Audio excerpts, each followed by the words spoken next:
আমাকে তখন ডিরেক্টর মানে পছন্দ করে, বলে যে কারণে সে আমাকে কাজটার জন্য অফার করে। ভালোবাসার দিনটা আসলে খুবই মানে আমার প্রতি বছর খুব ভালো কাটে, কেননা ভালোবাসা দিবসে আমার বড় বোনের জন্মদিন। তো আমি একেবারে ছোটোবেলা থেকে ভালোবাসা দিবসটা আসলে ফ্যামিলির সাথে খুব মানে আয়োজন করে উদযাপন করি।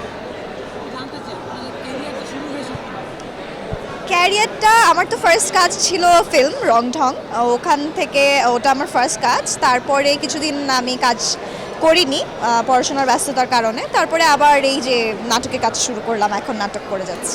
ওভাবে কোনো প্ল্যান ছিল না। আমার ছোট ভাই অ্যাজ আ চাইল্ড আর্টিস্ট একটা সিনেমাতে কাজ মানে ও এর আগেও অনেক সিনেমা নাটকে কাজ করেছে।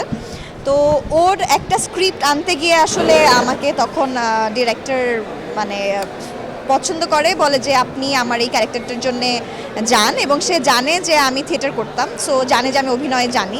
সো এই কারণে সে আমাকে কাজটার জন্য অফার করে। পরে আমি বাসায় গিয়ে স্ক্রিপ্টটা পড়ে আমারও ভালো লাগে। পরে এই তো এভাবেই কাজ করাটা শুরু। না, একদমই না, একদমই না। মানে এরকম কোনো স্বপ্নই ছিল না আসলে। আমি আসলে এক এক সময় এক একটা কিছু হতে যেতাম। কখনো আমি যেটা দেখতাম ওটাই ভালো লাগতো, মনে হতো ফটোগ্রাফার হব, ফ্যাশন ডিজাইনার হব, ডাক্তার হব, ইঞ্জিনিয়ার হব, পুলিশ হব, মানে এরকম অনেক ধরনের শখ ছিল। কিন্তু দিন শেষে এসে যেখানে আছি এই প্রফেশনে আসলে সব ধরনের একটা ভাইবই পাওয়া যায়।